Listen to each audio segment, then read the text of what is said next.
Hello guys, আজকে আমি noodles রান্না করতেছি। আমি পানি দিয়ে দিলাম, গরম হোক পানিগুলো। আমি এখন পেঁয়াজ কাটবো। এই যে আমার পেঁয়াজ কাটা শেষ। দেখুন আস্তে আস্তে ধোঁয়াও বের হয়ে যাচ্ছে, পানিটা গরম হয়ে গেছে মনে হয়। এখন আমি ছেড়ে দেব 3 থেকে 4 মিনিটের জন্য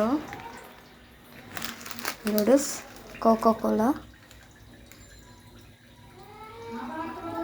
এখন আমি দেখে নেব এটা সিদ্ধ হয়েছে নাকি। বেশি সিদ্ধ দিব না।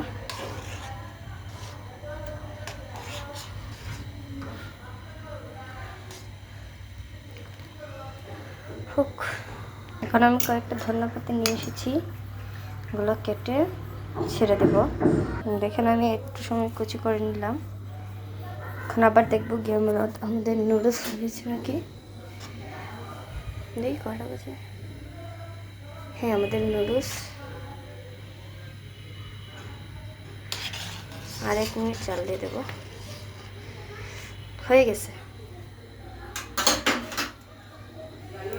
যে তেল দিয়ে দিলাম এখন, আর 2টা ডিম এখন বেছে দিয়ে দেবো নুডলস।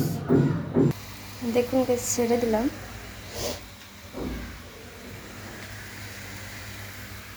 লবণ 2 চামচ দিয়ে দিলাম।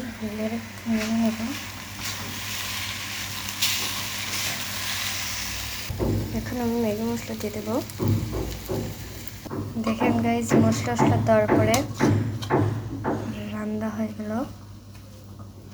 খুব সুন্দর স্মেল বেরোচ্ছে।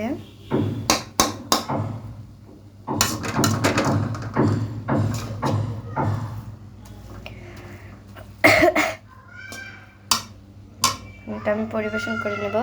জায়গাটা আর দেখাবো না। আপনাদের ভালো লাগলে লাইক কমেন্ট শেয়ার করে দেবেন। বাই।